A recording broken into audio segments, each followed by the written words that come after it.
And Hebrew Israelite brothers and sisters, the 12 tribes of Israel scattered all over the earth. And just want to take this moment to say welcome back to the learning the Hebrew Alef-Bet. The last session we dealt with the pictograph, okay, from Aleph down to Tav, Aleph Tav. All right, so we're going to continue, and this session we're going to talk a little bit about the purpose of vowels, the vowel pointings, right? Okay, all right. When you look at the Middle Hebrew or the Biblical Hebrew, a lot of those words you're going to find little dots and little slash, underneath, under or in the middle of it or above the letters. Okay, so these are called vowel pointings, and then the name that is given to them is like nikudat, or nikud. Okay, and it's always in the singular. Yeah. These were invented about 1,000 years ago and were never in the original writing. Okay, so you're not gonna find them in the original, like in the Pictograph or in the Paleo. You're not gonna find them in that at all. Okay, so and that's the main function of these. The main function is to help standardize punctuation. Okay, but since Hebrew words are solely dependent on, the consonants, the vowel pointings are not really necessary. Right? So in fact, the Hebrew language today, the classical Hebrew, modern Hebrew, that does not even use the vowel pointings, except in grammar books or in children books, or you're gonna find that in the Bible, right? Because in regular writing, regular talking, everyday talking, you don't find that, right? So the question is here: where did the Hebrew vowel pointing come from? And so we said the Hebrew is written with 22 letters. Okay, so of these 22 letters, 4 were originally served. 4 of these letters were originally served as vowels and consonants, such as the yod, which look like a Y there. Okay, and for instance, they use an example. They give an example of how it is used. Like for instance, you can it can be like the Y, right? And can be consonant as in yellow, or a vowel as in fly. You see? Okay. The Aleph, He, and Waw or Vav. It's archaically Waw, okay? And the Yod were, these vowel consonants, but not all words, had these vowels. Not all words, and so the vowel sound were often understood and remembered by memory. Around 700 CE, that is AD, the Masoretes, wanting to standard, they said they were going to standardize the Hebrew punctuation. They added, these dots and dashes and so on, and they call them Nikud or Nikudat, Nikudat or Nikud, and everything is always been the singular. So and you're gonna find these letters above, below, or and in the consonants you're gonna find them below or in the middle, to form vowels. So at this time, all the 22 letters become consonants alone and no longer stood for vowels. Okay? All right. Then, good. So I hope you can see this.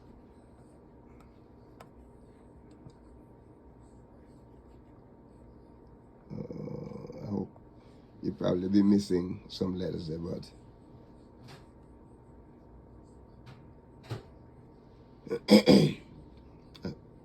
all right. And then let's look at where did the Hebrew vowel pointing come from? We talk about that. That is in ancient, biblical Hebrew word, meaning were more generalized. Okay. And so one Hebrew word can have a wide meaning. It's a modern Hebrew, more more precisely, meaning of the word are made by adding different nikudat on needed to separate to separate to separate out the different meanings.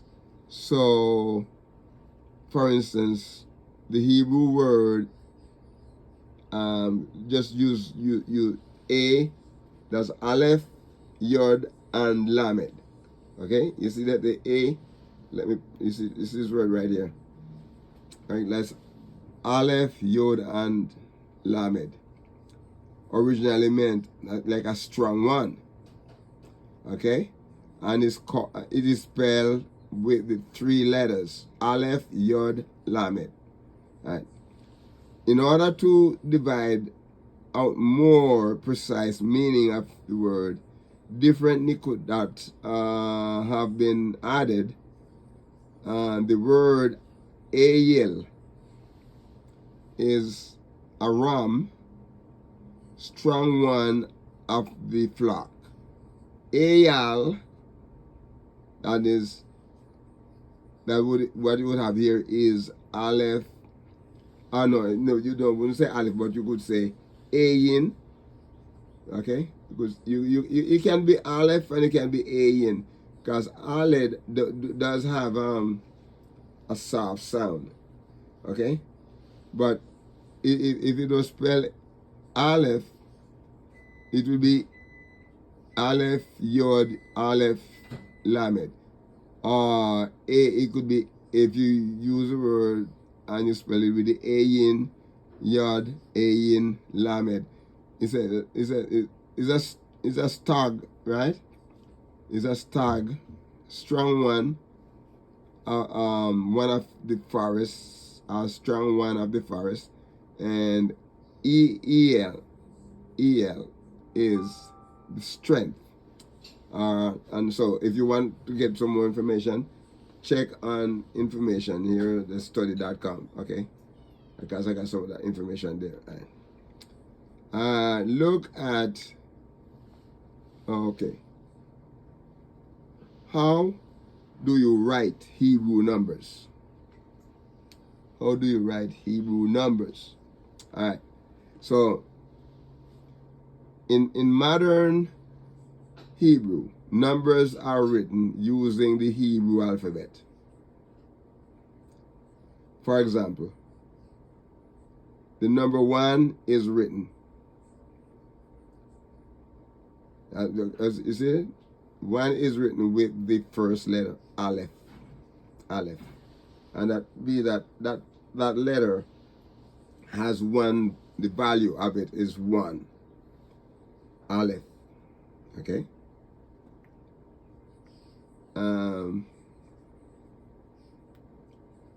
See Aleph there.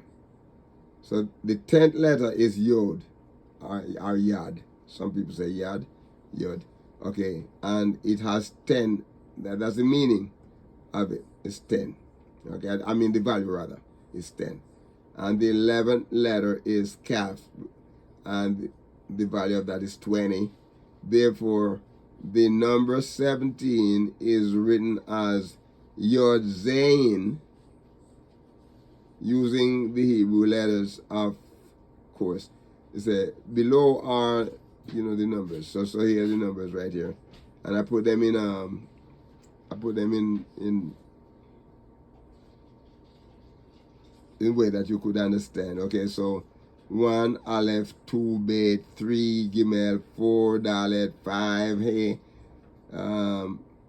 6 is Vav, 7 is Zayin, and 8 is Chet, 9 is Tet, 10 is Yod, 20 is Kaf, 30 is Lamed, 40 is Mem, 50 is Nun, 60 is Samek, 70 is Ayin, and 80 is Pei, 90 is Sade,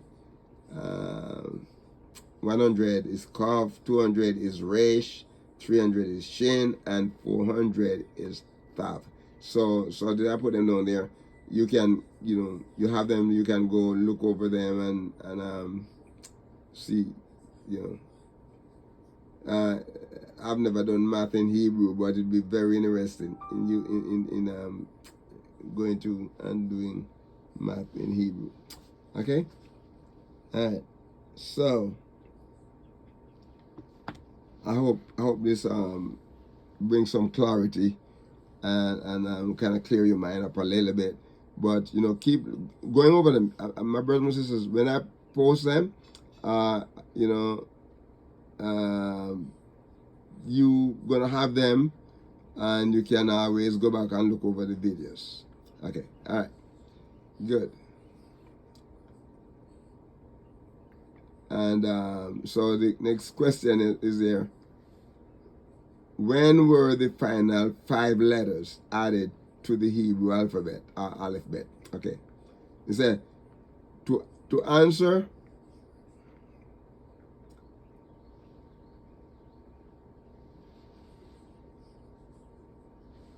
Okay, I think you can see there.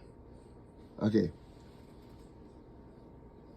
It said to answer this question, a little history of the Hebrew alphabet is needed. Originally, the Hebrew was written with pictograph. Okay. So we know that pictograph. We went through that a few minutes ago, in a few sessions ago. Okay. What has become known today as Paleo Hebrew? Okay, so it started out as pictography and it becomes known as Paleo Hebrew. Okay, so when Israel was taken into Babylon and the Babylonian captivity, remember, my brothers and sisters, that Israel was divided into two kingdoms, northern and southern, right? The northern kingdom was taken first, okay, into Assyria. Okay, so the Assyrian Empire, and later on, less than 200 years later, the southern kingdom was taken into Babylon. Right. So we talk about the Assyrian and the Babylonian captivity. Right. So the Babylonian captivity during that time when they were taken, they adopted the Aramaic script for most of their writing. Okay, so this Aramaic script is actually, the origin of the modern Hebrew script. Okay, using today, you're gonna see.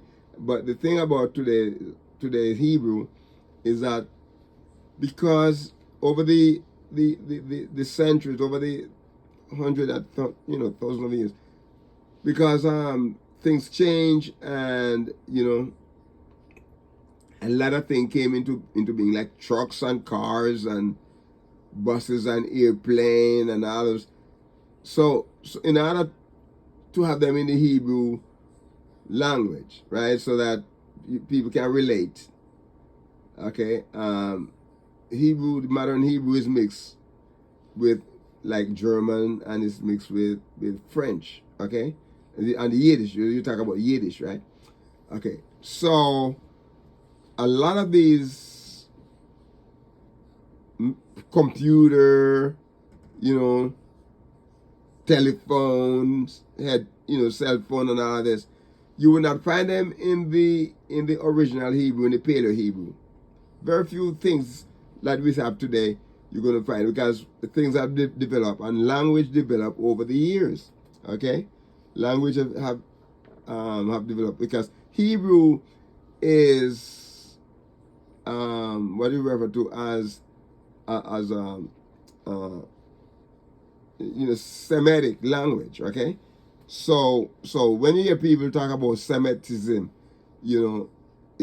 Semitism is not a race. It's a family of languages. Okay, like Syriac, Amharic, Aramaic, Ethiopic, and some of the African, East African languages, and probably some of the, their families, they break off a lot, family of languages. Okay, and so these Hebrew was a part of the family of languages. So a person is Hebrew because of the fact, and the word Hebrew means to cross over. Okay, so like for instance, our ancestor Abraham, he crossed over from Ur to go into the land that Yahweh told him that he would give him and his descendants. Okay, so by faith he left everything that he had, and he went over, into a land that he didn't know. Okay, so that's what. So the Hebrew language, right? I believe Abraham, they were speaking Paleo Hebrew at that time. Okay, all right. So, all right. So we see here then that the Babylonian captivity, during that time, they adopted the Aramaic script for most of their writings, and the Aramaic script is usually, and this is actually the origin of the modern Hebrew that I mentioned a few minutes ago. Okay, that they use that today. Technically, the Hebrew alphabet used today is not Hebrew; it is Aramaic. Okay, the Hebrew alphabet that is used today, like in the middle, the biblical Hebrew and modern Hebrew alphabet. Okay, those scripts, they are Aramaic. And so when Israel adopted the Aramaic script, it included 5 final letters called the Sophit in Hebrew, as found in the Dead Sea Scroll. Okay, when the Aramaic began using these final letters, appears to be a mystery. Okay, and look in the study.com, and you will get some more information on that. Okay, all right, and so in your Learn Hebrew lesson, okay, that we're giving here now, we say it is, the letter Waw or Vav, the letter Vav. Sometimes we say Vav, while in other it is noticed it is as Waw. Okay, so in modern Hebrew alphabet, like in the sixth letter is the Vav, as has a V sound, but the evidence suggests that in ancient time this letter had a W sound. Wow, wow. Okay, so many people, they like to argue, they argue the Paleo way, right? And then if you use the word vav, they say no, you shouldn't be using that because that is modern Hebrew. But you know, the wow is a sound in the Paleo time, okay? And the wow sound and was called the wow instead of the vav. So in Arabic, a related language, to Hebrew, this letter is called a waw and has a W sound. This letter, you know, was also used in ancient time to represent a vowel sound.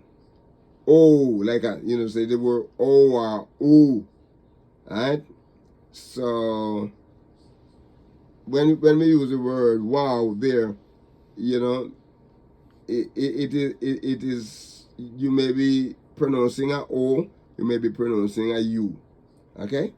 And so these two sounds are closely related to the sound wow. Woo, when when we're doing sound and phonics and so, as we say woo, also suggesting that the original wow sound, the original W sound, we look at that, we look at the fact that this is similar to the letter yod, which can be a consonant and also can be a vowel, like the U, the Y, we say that AEIOU, okay, in English when we're learning vowel sound, okay, so we can use the U as a vowel, like you say E, I,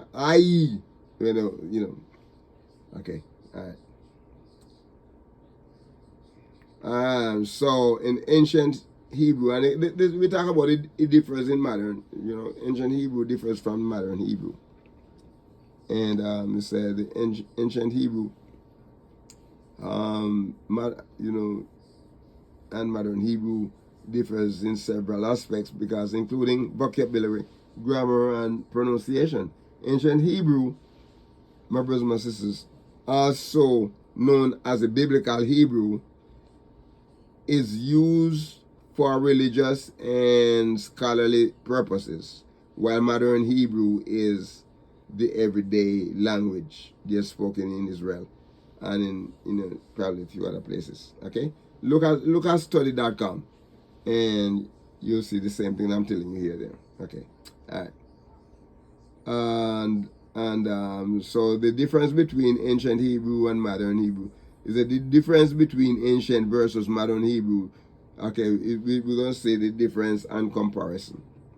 For instance, like in Hebrew, the Hebrew language is closely related to, Phoenician and the Moabite.